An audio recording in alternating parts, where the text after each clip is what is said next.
므낫세의 삶을 통해 살펴보는 하나님의 은혜라는 제목으로 말씀을 전하고자 합니다. 사실 오늘 본문을 정하는데 조금 어려움이 있었습니다. 왜냐하면 지난 주일이 태신자 초청 잔치였지 않습니까? 그렇기 때문에 바로 돌아오는 수요일날 어떤 말씀을 전하지 하다가 이 말씀을 전했는데 잘 정한 건지는 다 들어보시고 생각해 주셨으면 좋겠습니다.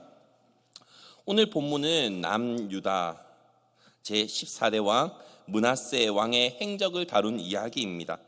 어떻게 보면 선한 왕이었던 히스기야의 대를 이어서 왕이 된 그 사람이 바로 이 므낫세 왕이죠. 그런데 아버지 히스기야와는 전혀 다르게 바알의 제단을 쌓고 아세라 목상을 만들었으며 인신제사와 그리고 일월 성신을 섬기고 또 사술과 여러 가지 요술 등 혼합 종교 정책을 펼쳤던 인물이 바로 이 므낫세라는 왕입니다.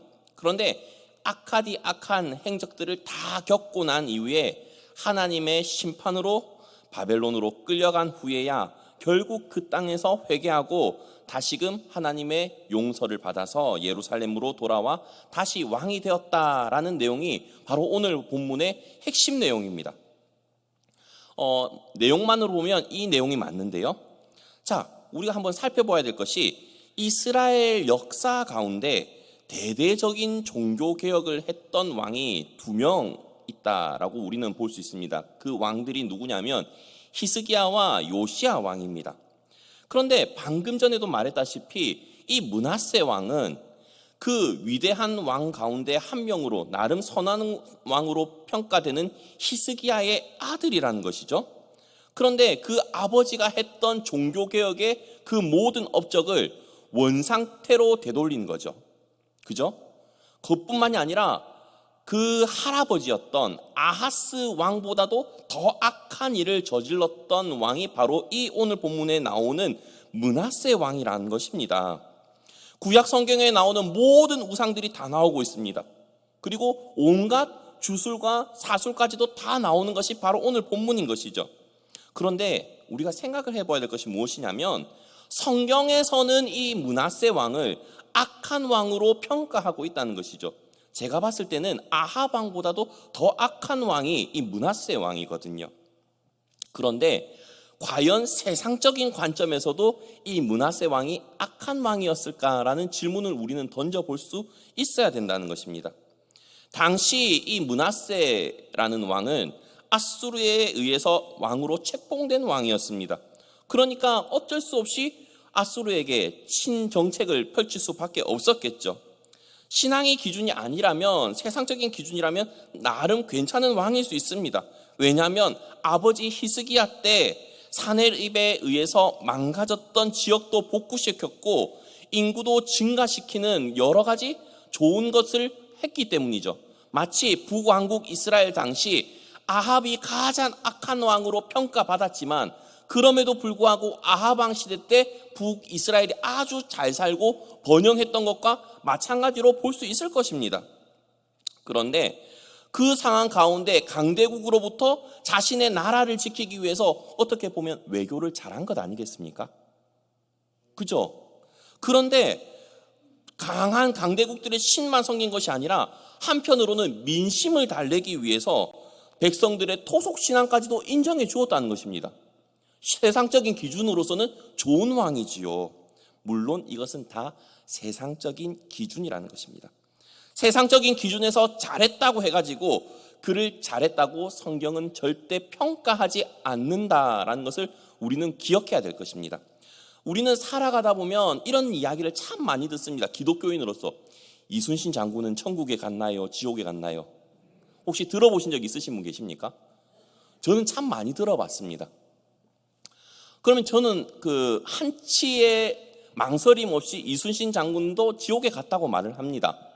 왜 그러냐면 우리는 흔히 지난번에도 이야기했다시피 예수 천당 불신 지옥이란 말 하지 않습니까? 근데 그게 맞는 말이라고 했습니까? 틀린 말이라고 제가 이야기를 했습니까? 기억이 안 나시죠? 제가 원칙적으로는 틀린 말이라고 했었습니다. 왜냐하면 예수님 믿기 때문에 천국 가는 건 맞는데 예수님을 믿지 않는다고 지옥에 가는 것은 아니라고 말씀을 드렸어요. 왜죠? 예수님을 믿지 않기 때문에 지옥에 가는 것이 아니라 우리는 태어나면서부터 죄인이기 때문에 지옥에 가는 것이죠. 마치 이것과 똑같습니다. 약을 먹지 않아서 죽는 게 아니라 죽을 병에 걸렸기 때문에 죽는 거라고요. 죽을 병에 걸려도 나를 완벽하게 완치시킬 수 있는 약을 먹느냐 안 먹느냐라는 것은 제 의지겠죠. 네, 그렇지 않나요? 췌장암이 그렇게 힘들고 아픈 상처를 가지고 있다 해도 만약에 그 췌장암을 완치시킬 수 있는 약이 있다고 해가지고 그 약을 찾아서 먹으면 그 사람은 췌장암으로부터 나을 수 있을 겁니다. 마치 예수님을 믿어가지고 구원을 얻느냐 안 얻느냐 그 차이랑 똑같다는 것이죠.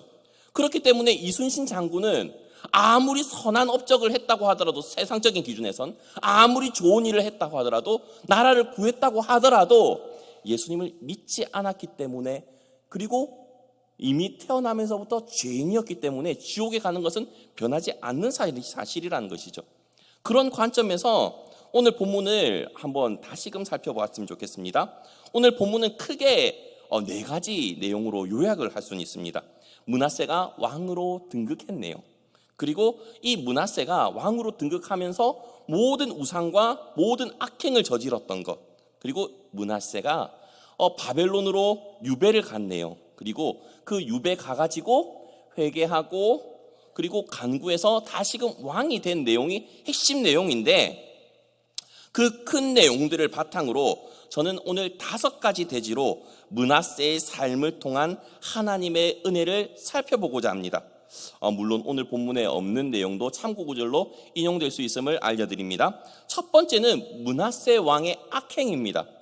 제가 아까도 말했다시피 모든 악행 종류가 다 나온다고 했습니다. 그래서 6가지로 이야기가 할 수도 있는데요. 첫 번째는 헐어버린 산당을 다시금 세웠습니다. 역대하 33장 3절에 나오는데요. 이것을 다 함께 읽어볼까요? 시작. 그의 아버지 히스기야가 헐어버린 산당을 다시 세우며 바알들을 위하여 제단을 쌓으며 아세라 목상을 만들며 하늘의 모든 1월 성신을 경배하여 섬기며, 이 3절은 3번 연달아 읽을 거기 때문에 띄워주셔도 좋을 것 같습니다. 아까도 말했다시피 므낫세는 아버지 히스기야가 털어버린 산당을 다시금 세웠습니다. 근데 이게 얼마나 큰 일이냐면, 남유다 가운데 왕이 많았겠죠. 아까 자세히 들으신 분은 아시겠지만 므낫세가 몇 대 왕이라고 했는지 기억나시는 분 계십니까? 14대 왕이라고 제가 아까 이야기를 했습니다. 대답 안 하실 것 같아서 제가 이야기를 했습니다. 그럼 13대 왕은 히스기야 왕, 그죠? 그럼 13대 왕까지 올 동안 산당이 계속 있었단 말입니다. 근데 그 산당을 없애버린 왕이 히스기야였다는 거죠. 아무도 헐어버릴 생각을 못했던 그 산당을 헐어버린 왕인데, 그 아버지의 그 성전 중심의 종교개혁이 하루아침에 물거품이 된 겁니다. 그러니까 유다 백성들의 신앙이 뿔뿔이 흩어져 버렸고 우상숭배로 돌아가 버린 거죠. 물론 오늘 본문에서는 왜 므낫세 왕이 그렇게 아버지가 힘들게 종교개혁했던 것을 다시금 원상복구시켰을까 하는 이야기는 나오지 않지만, 제가 또 친절하게 나중에 또 설명을 드리겠습니다. 물론 이 학자들이 히스기야 때 숨어 있었던 거짓 선지자들과 이방 종교를 따랐던 세력들이 어린 므낫세를 충동질해서 했다라는 이야기도 있긴 합니다. 그리고 두 번째는요, 바알의 제단을 쌓고 아세라 목상을 만들었습니다. 아까 있었던 3절 그 내용이 있긴 하죠. 자, 이게 그 사전마다 조금 틀리긴 한데요. 라이프 성경 사전이라고 해가지고 성경 사전에서는 이 아세라를 바알의 어머니로 보고 있습니다. 그런데 두산백과 사전에서는 바알의 아내로 보고 있습니다. 어느 것을 믿으시는지 상관이 없지만, 크게 중요하지 않지만, 이 바알과 아세라라는 것이 성경에서 얼마만큼 자주 나오는 우상인지는 다들 알 것입니다. 그런데 그 우상을 4절에서는 여호와의 전에 제단들을 쌓았다라고 말을 하면서, 그 우상들을 여호와의 전이었던 성전에서 바알과 아세라를 섬긴 것을 우리는 알 수 있다는 겁니다. 이 말인즉슨 여호와 하나님에 대한 엄청난 모독이지 않겠습니까? 네, 감사합니다. 야, 그리고 그 권위에 대한 도전이라고 볼 수 있습니다. 왜냐하면 이스라엘 백성들은 오직 여호와 하나님만 섬겨야 되는 민족이고 여호와께 주권이 있어야 되는데 그 주권이 누구한테 간 거죠? 바알과 아세라에게. 일부러 자기네가 왕이 돼가지고 이미 다 넘겨준 것 아니겠습니까? 그리고 5절, 3절과 5절에서는 1월 성신에 대한 이야기가 나오는데요. 3절 후반부에 이렇게 나오죠. 하늘의 모든 1월 성신을 경배하여 섬기며, 5절이죠. 또 여호와의 전 두 마당에 하늘의 1월 성신을 위하여 제단들을 쌓고. 자, 바알과 아세라뿐만이 아닙니다. 여호와의 전 두 마당에 하늘의 1월 성신들을 위하여 제단들을 쌓았다는 것입니다. 성경에 보면 1월 성신에 섬기는 거에 대해서 엄청나게 금하는 내용이 바로 신명기 17장에 나와 있습니다. 17장 2절부터 7절에 이 내용이 나오는데요. 제가 한번 천천히 읽어드리도록 하겠습니다. 눈으로 따라와 주시기 바랍니다. 내 하나님 여호와께서 내게 주시는 어느 성중에서든지 너희 가운데 어떤 남자나 여자가 내 하나님 여호와의 목전에 악을 행하여 그 언약을 어기고 가서 다른 신들을 섬겨 그것에게 절하며 내가 명령하지 아니한 1월 성신에게 절한다 하자. 그것이 내게 알려짐으로 내가 듣거든 자세히 조사해 볼지니 만일 그 일과 말이 확실하여 이스라엘 중에 이런 가증한 일을 행함이 있으면 너는 그 악을 행한 남자나 여자를 내 성문으로 끌어내고 그 남자나 여자를 돌로 쳐 죽이되 죽일 자를 2사람이나 3사람의 증언으로 죽일 것이요 한 사람의 증언으로 죽이지 말 것이며 이런 자를 죽이기 위하여는 증인이 먼저 그에게 손을 댄 후에 뭇 백성이 손을 댈지니라. 너는 이와 같이 하여 너희 중에서 악을 제할지니라. 자, 뭐라고 말씀되어 있죠? 1월 성신을 섬기는 자는 어떻게 하라고요? 돌로 쳐 죽이라. 그런데 사람 죽이는 걸 함부로 하기 때문에 한 사람의 증인으로 하지 말고 2-3사람의 증인으로 해가지고 하라고 되어 있지 않습니까? 그런데 왕이 여호와의 전 두 마당에 1월 성신을 섬길 수 있도록 제단을 만들었습니다. 돌로 쳐 맞아야 될 사람이 누구죠? 므낫세 왕입니다. 그런데 므낫세 왕이 죽임을 당하진 않죠. 자, 네 번째로는 이 므낫세 왕이 어떤 악한 일을 저지릅니까? 힌논의 아들 골짜기에서 그의 아들들을 불 가운데로 지나가게 하였다는 것입니다. 6절입니다. 그런데 이 레위기 18장 21절부터는 또 이 몰렉에게 드리는 제사를 엄청나게 금하고 있습니다. 21절부터 제가 천천히 읽겠습니다. 너는 결단코 자녀를 몰렉에게 주어 불로 통과하게 함으로 내 하나님의 이름을 욕되게 하지 말라. 나는 여호와이니라. 너는 이스라엘 자손에게 또 이르라. 그가 이스라엘 자손이든지 이스라엘에 거류하는 거류민이든지 그의 자식을 몰렉에게 주면 반드시 죽이되 그 지방 사람이 돌로 칠 것이요 나도 그 사람에게 진노하여 그를 그의 백성 중에서 끊으리니 이는 그가 그의 자식을 몰렉에게 주어서 내 성소를 더럽히고 내 성호를 욕되게 하였음이라. 그가 그의 자식을 몰렉에게 주는 것을 그 지방 사람이 못 본 채 하고 그를 죽이지 아니하면 내가 그 사람과 그의 권속에게 진노하여 그와 그를 본받아 몰렉을 음란하게 섬기는 모든 사람을 그들의 백성 중에서 끊으리라. 이 말을 따르면, 이 말씀을 따르면 또 돌로 쳐맞아 죽어야 되는 사람은 누구죠? 므낫세 왕입니다. 그런데 이스라엘 역사, 북이스라엘과 남유다를 통틀어 가지고 인신제사를 드린 왕은 2명이 있습니다. 누구냐면 아하스 왕과 므낫세 왕입니다. 그런데 이게 아하스 왕과 므낫세 왕의 관계가 할아버지와 손자입니다. 즉 할아버지와 손자 사이에 누가 끼어 있죠? 나름 선왕이었던 히스기야가 끼어 있는 것이죠. 악한 왕, 선한 왕, 더 악한 왕, 그런 식으로 나오게 된 것입니다. 그런데 이 므낫세는 할아버지였던 아하스보다도 더 적극적으로 아들을 악을 행했는데요. 한두 번 죽인 게 아닙니다. 여러 번 인신제사를 했죠. 그리고 그보다 더 또 악한 일을 한 것이 5번째 나오죠. 므낫세는 점치며 사술과 요술을 행하며 신접한 자와 박수를 신임하였다고 합니다. 자, 여러 가지 요술, 사술, 그리고 신접한 자와 박수라고 되어 있는데요. 사술은 잡다한 마술로서 사람을 현혹시키는 것을 말합니다. 그리고 요술은 마법의 물을 만들어 점을 보거나 주문을 외워 상대방에게 마법을 거는 것을 말하기도 하죠. 신접한 자란 접신술로 죽은 자와 교통하는 자를 말합니다. 아마 다들 기억하시다시피 사울이 신접한 여인을 찾아갔던 것을 기억하실 것입니다. 그리고 본문에 나오는 박수는 남자 무당을 말을 하고 있습니다. 그런데 모세의 율법 가운데 신명기에서는 이러한 자를 이스라엘 백성 가운데서 절대로 용납하지 말라라고 또 되어 있죠. 레위기 20장 6절에 이 말씀이 있는데요. 한번 제가 읽어드리겠습니다. 접신한 자와 박수 무당을 음란하게 따르는 자에게는 내가 진노하여 그를 그의 백성 중에서 끊으리니. 자, 왕인데 백성 중에서 끊어지게 생겼습니다. 그렇지 않습니까? 그 사람이 므낫세 왕입니다. 너무나도 악한 것을 다 행했죠. 그런데 그것보다도 더 심각한 것은 무엇인지 아십니까? 6번째가 백성들까지도 범죄하게 만들었다는 것입니다.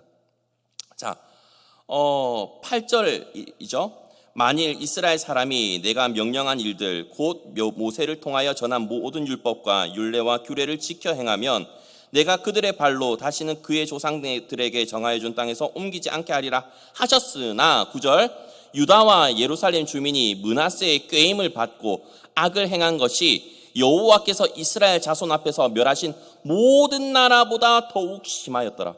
자, 므낫세 때문에 이스라엘 백성들이 악을 행한 것이 오히려 주변의 이방 민족들보다 더욱 심했다라고 성경은 말씀을 하고 있습니다.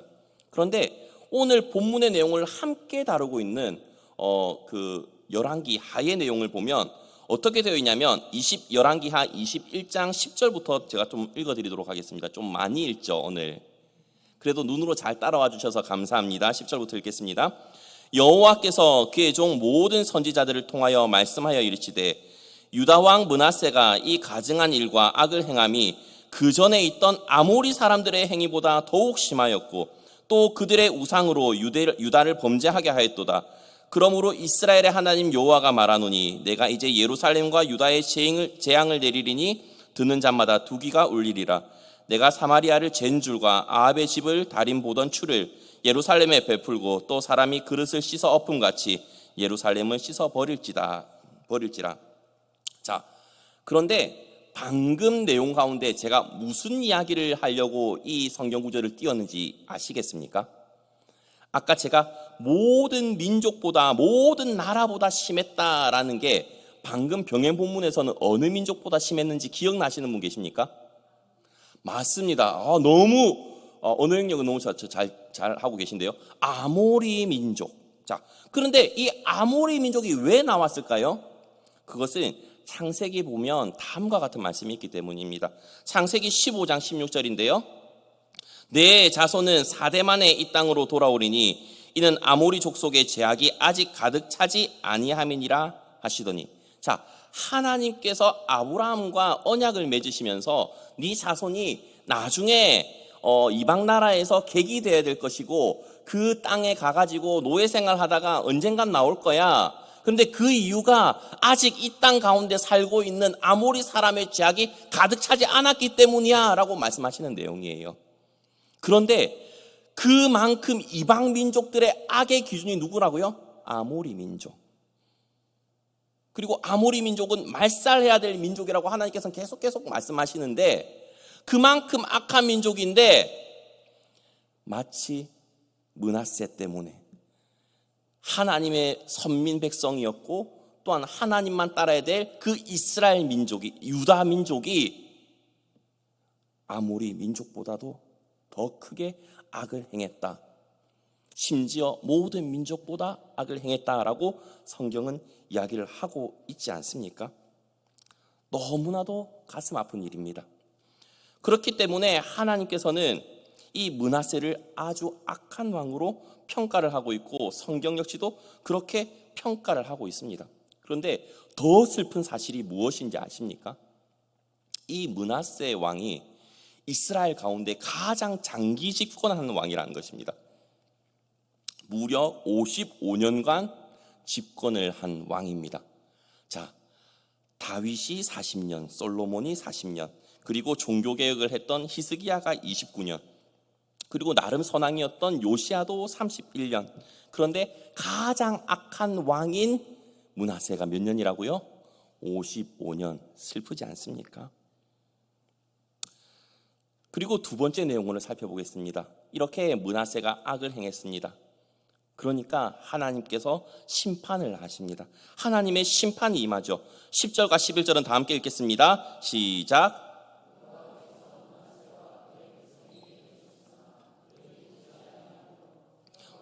아스루 왕의 군대 지휘관들이 와서 치게 하심에 그들이 므낫세를 사로잡고 쇠사슬로 결박하여 바벨론으로 끌고 간지라. 너무 안타까운 말씀입니다. 왜냐하면 자신의 민족이기 때문에 하나님께서 여러 번 말씀하셨을 겁니다. 여호와께서 므낫세와 그의 백성에게 이르셨으나라고 10절에서는 열심히 설명을 하고 있으나 그들이 듣지 않았다라고 성경은 이야기를 하고 있기 때문입니다. 므낫세뿐만이 아니라 그의 백성들에게도 돌이키라라고 말씀을 했겠죠. 그러나 돌이키지 않고 듣지 않았습니다.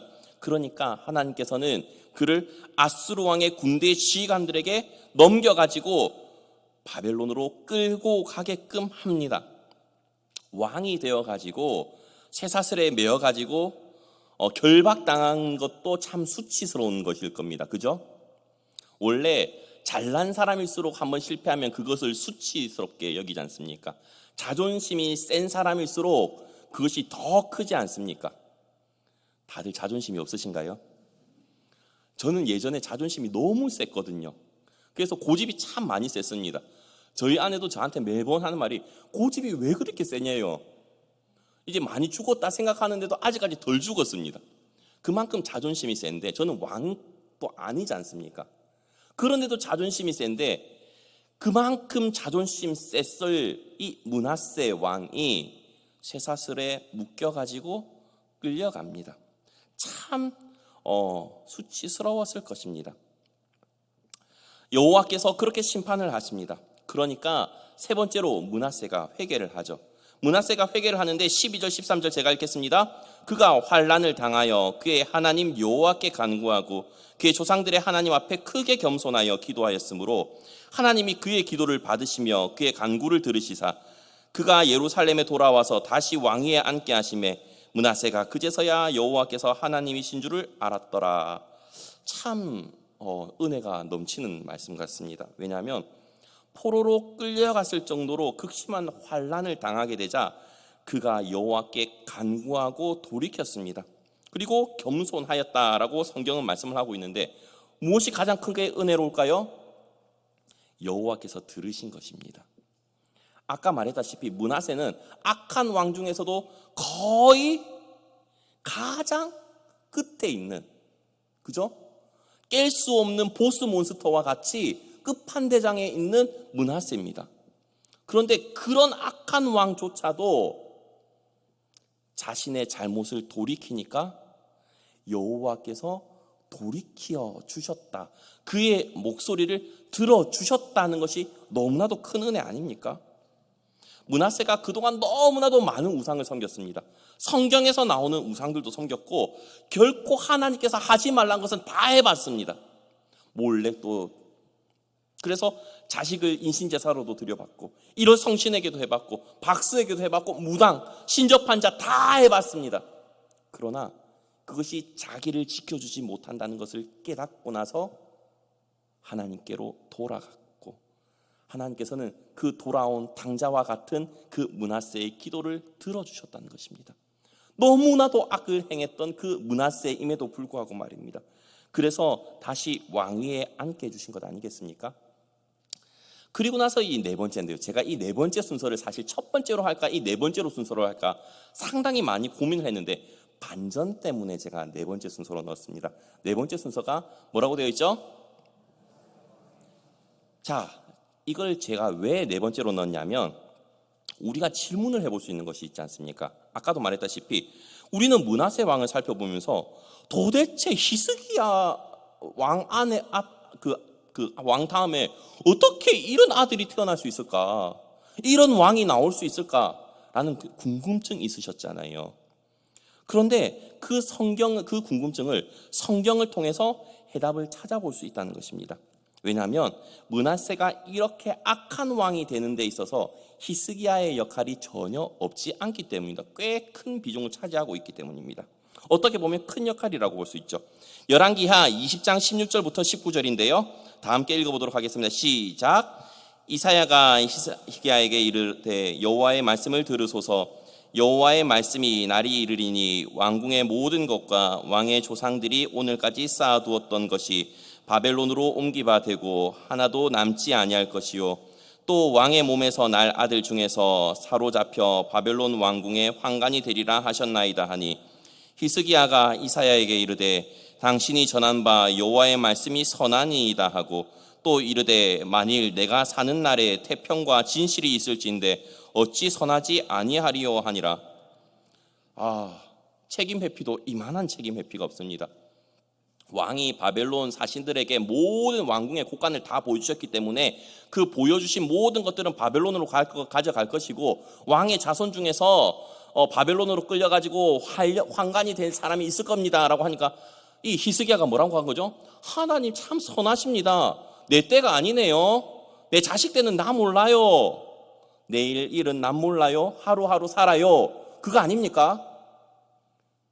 듣고 계시죠? 자, 그런데 이 므낫세 왕의 문제가 히스기야랑 10년간 공동 통치를 했었던 기간이 있습니다. 그러면 이 므낫세 왕은 이사야가 자기 아빠한테 했던 말을 들었을까요? 못 들었을까요? 들었겠죠. 너무나도 듣기 거북한 그런 내용 아니겠습니까? 그렇기 때문에 이 전승에서는 뭐라고 이야기를 하냐면 므낫세 왕이 이사야를 톱으로 켜서 죽였다라고 이야기를 하고 있습니다. 왕하 21 자막에 넣는데요. 열왕기하 21장 16절에서는 이렇게 말씀하고 있습니다.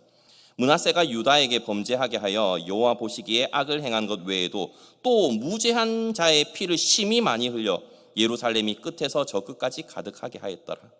그리고 자막에 또 없습니다. 히스기야 11장 37절에 다들 알다시피 돌로 치는 것과 톱으로 켜는 것과 시험과 칼로 죽임을 당하고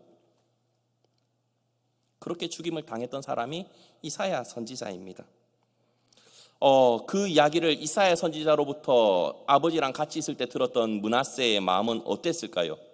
한편으로는 여호와라는 신이 능력이 없어야 자기가 살죠. 어떻게 보면 바알과 아세라의 신이 더 세야 내가 죽임을 당하지 않겠죠. 그렇지 않을까요? 그러다 보니까 철저히 여호와 하나님을 배척하고 있었던 것입니다. 만약에 진짜 신앙인이었다면 여호와 하나님께 잘못했습니다. 아버지의 저 언변을, 저 말을 용서해 주세요라고 하는 것이 마땅하였지만 안타까운 것은 히스기야는 그렇게 자식 교육을 못 시켰다는 것입니다.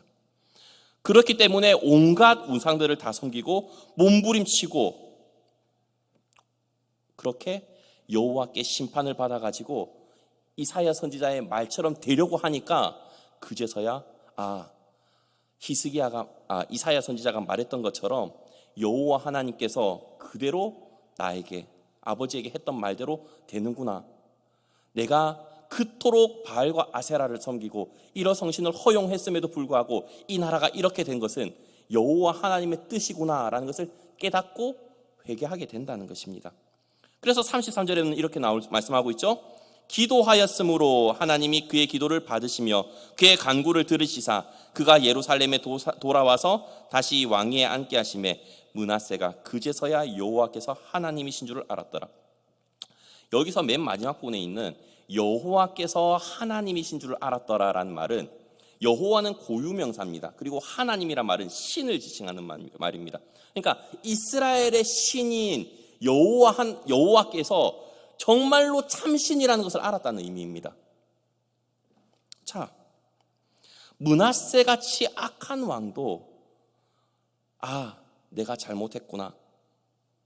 그전에는 여호와께 돌아갈 생각을 하지 않고 우상을 섬기면 내 인생 편하겠지, 이사야 선지자가 말했던 대로 되지 않겠지라고 생각했던 그조차도 정말로 하나님 앞에 돌이키니까 하나님께서 그 음성을 듣고 그 모든 것을 복권시켜 주신 것을 우리는 볼 수 있지 않겠습니까?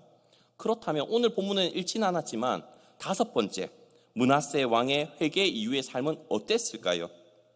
므낫세가 다시 왕이 된 이후에는 다윗성 밖 기온 서쪽 골짜기를 쌓고 외곽성을 쌓고 성벽도 높이 쌓고 모든 유다의 모든 견고한 성읍에 군대 지휘관을 두어 국방을 견고하게도 합니다. 그리고 유다 모든 백성에게 이스라엘 하나님 여호와를 섬기라고 합니다.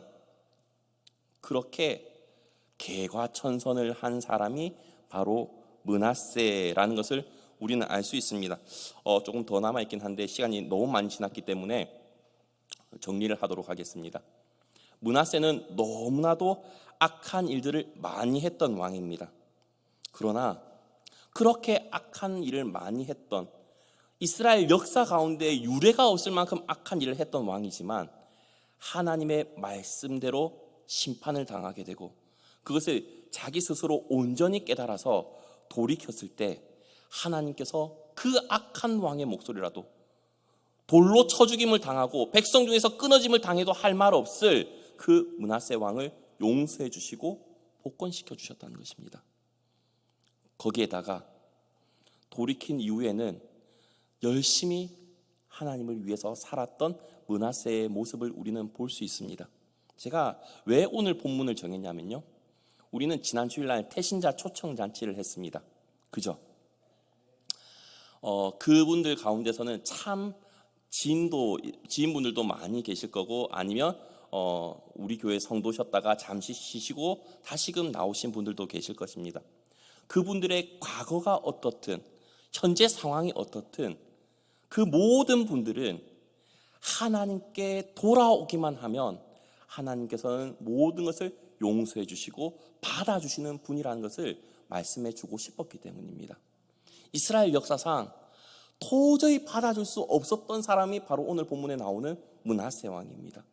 그럼에도 불구하고 그의 부르짖음, 그의 기도에 응답하셨던 하나님, 그리고 복권되고 난 이후에야 그제서야 여호와께서 하나님이신 줄을 알았던, 늦게나마 정신 차릴 수 있었던 왕이 므낫세 왕입니다. 우리는 늦지 않았습니다. 하나님께로 돌아올 수 있는 수많은 사람들이 있습니다. 그리고 그를 위해서 우리는 계속해서 끊임없이 기도를 하고 있습니다. 앞으로도 더 열심히 그분들을 위해서 기도하고 또한 노력하고 또한 우리 역시도 어떤 상황에서든지 주님께로 돌아오는 그런 모든 우리 옥포제일교회 성도님들 되었으면 좋겠습니다. 제가 잠시 기도하겠습니다.